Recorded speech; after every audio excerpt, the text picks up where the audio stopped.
Hello and welcome back to another video. Today we're going to take a look at cropping. How far can we go and how far is too far? So I'm going to split this up into two parts. Part one is going to be for social media. How far can we crop for social media? And part two is going to be cropping for print. Okay, so with social media, we can get pretty aggressive.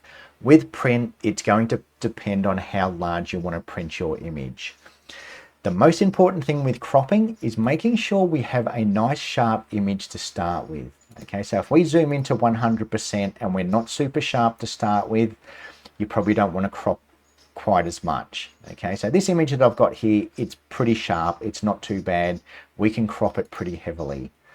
Okay, now when it comes to social media, I tend to upload my images at 1500 pixels on the long edge. Okay, now Instagram, they recommend only 1350 on the long edge. So, we've got a lot of room to crop. So if we work on that 1500 pixels on our long edge for cropping, that's a good place to start for social media.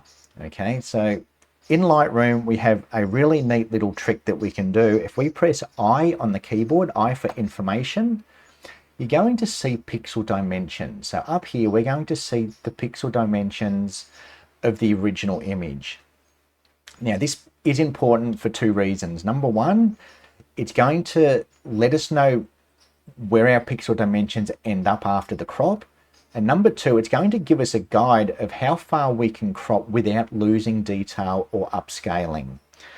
Okay, so as an example, if we just keep pressing the letter I, it will cycle through different information. Okay, so the one we want is our pixel dimensions. Now working off that 1500 pixels on our long edge, if we come over to our crop tool, and if we just start to bring this in, we'll see these numbers change. Okay, so I can crop this in. If I was just to do a normal crop of roughly where I want this image, I would probably crop it in around about there somewhere. Okay, and we can see that we're at 3000 by 2000 pixels. So I can be quite aggressive with the crop on this.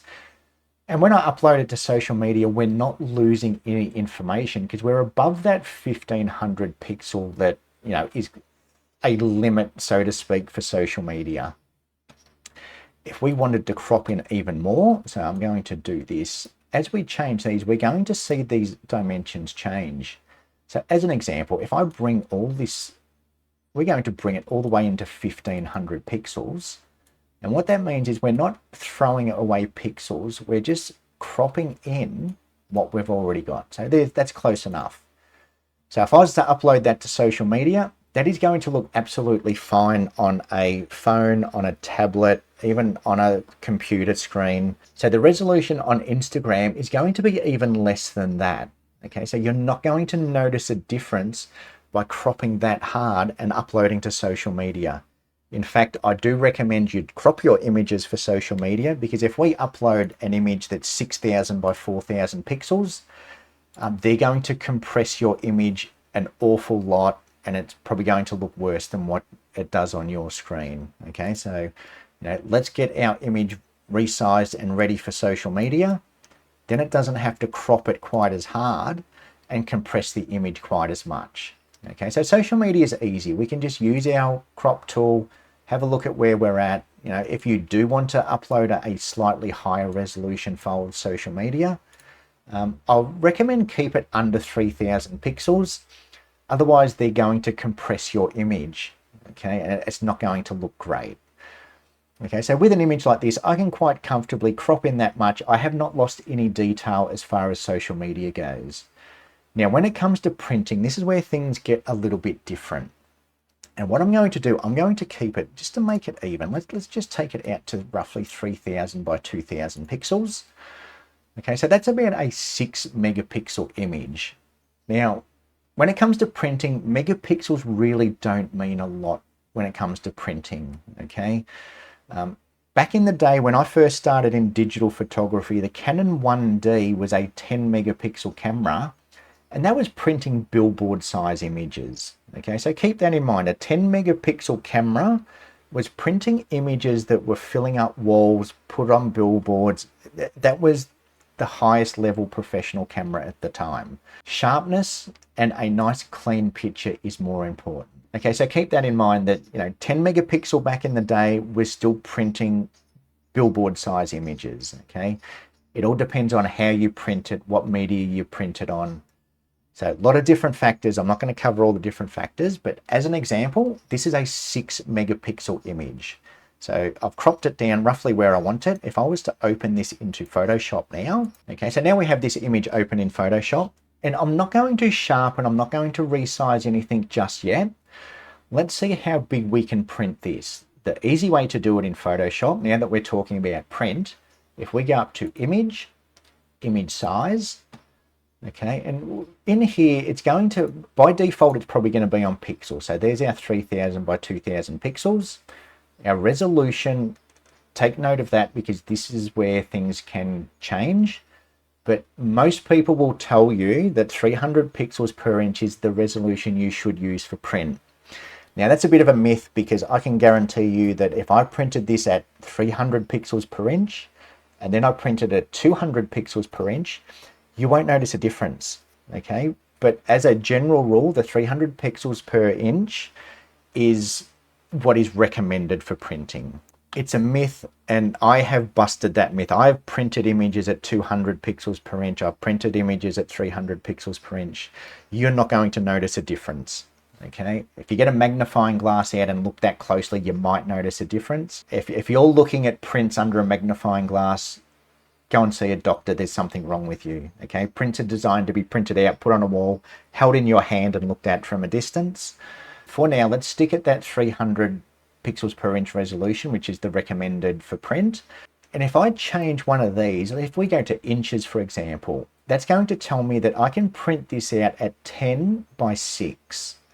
Okay, if I change it to centimeters, it's going to tell me I can print it out at 25 centimeters by 16 centimeters. Okay, so we can change all of these. It's going to give us an idea of how big we can print it. So knowing, I'm going to stick with inches for now because it's just going to be a bit easier to understand. So I can print that out at roughly 10 inches. What if I want to print this out at 20 inches? Okay, so I'm just going to leave that as it is. I'm going to cancel it. What I'm going to do is create a piece of paper. I'm going to go up to new and let's go into inches and let's make this 20 inches by around about 14 inches. I want to print it that big. So I'm going to press OK. I've still got my resolution at 300 pixels per inch because that's the recommended resolution. Press OK. Now, if I grab this image and place it straight on top of that piece of paper, okay, we'll see that, natively it's not going to print that big. Okay, we're going to have to resize that image to print it that big. There's just not enough pixels per inch to make it fit. Okay, now what if we create a new piece of paper and we do this piece of paper at 200 pixels per inch? Like I said before, you're not going to notice a difference between 300 and 200 pixels per inch in a print. Trust me, I've tested it, I've tried it. I cannot notice a difference between printing at 200 and 300 pixels per inch. So I'm going to create that exact same size piece of paper at a resolution of 200 pixels per inch. Grab that same file, click, drag, put that on that sheet of paper. And now all of a sudden, our picture's a bit bigger. So there it is at 300 pixels per inch. There it is at 200 pixels per inch. I'll just make both of them full screen so we can see it a bit bigger. Okay, so it's almost filling our piece of paper. So just by changing our pixels per inch, we can print this bigger. Okay, so that's a good to know. All right, if you want to print this nice and big, print it at a lower pixels per inch. Lower pixels per inch is making less pixels, but like I said, you're not going to notice a difference between printing at 300 and printing at 200. Okay, now let's go one step further. Let's resize this image.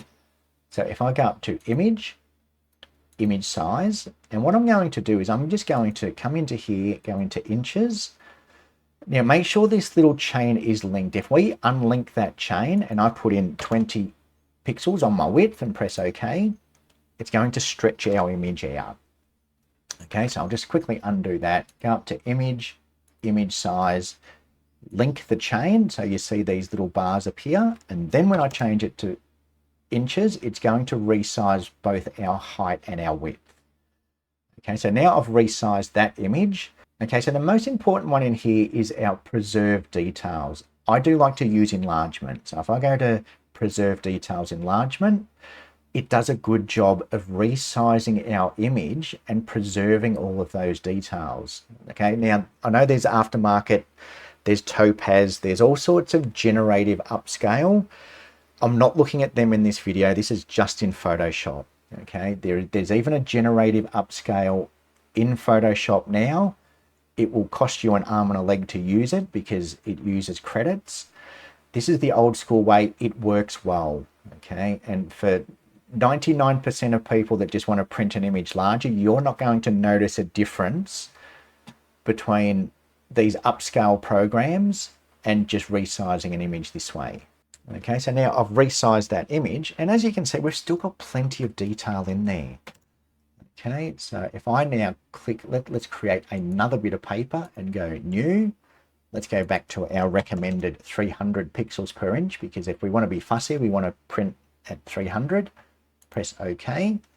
And now if I click and drag that resized image onto that piece of paper, okay, and now it fits a lot better. Okay, the height is a little bit out. That's just part of the aspect ratio. We can press Control or Command and T to transform, and then I can just kind of stretch that up and down, make it fit. Okay, so now we can print that at 20 inches on the long edge, which is a big print. Okay, and we're not going to lose too much quality. So most important thing, make sure you've got a nice sharp image to start with, and you'll be surprised at how much you can crop without losing too much detail. Okay, so if you want to see more videos like this, give it a thumbs up, and I'm going to try and keep it nice, simple and effective, not use too many different programs. I want to try and stick to Lightroom and Photoshop because they're the most common programs that are very accessible. They just work. Okay, now I know a lot of people complain about the pricing of Photoshop and Lightroom, but you're paying for quality. Okay, I'm not sponsored by Adobe. Adobe don't pay me to do these videos. I pay them, okay, because they have a good product, and you get what you pay for. I've tried all the other programs, Photoshop and Lightroom, they just work. Okay, try upscaling things in other programs. Things get weird. Trust me, I've tried them all. Photoshop and Lightroom, things just work. Okay, so yes, it's expensive. Yes, it's a subscription, but they just work. Like I said, I'm not sponsored by them until something better comes along. And trust me, if something better comes along that's cheaper, I will cover it. It's as simple as that. Until I find something better, this is the best out there. So that's it for this video. Thank you for watching, and hopefully I will see you out live in the field very shortly.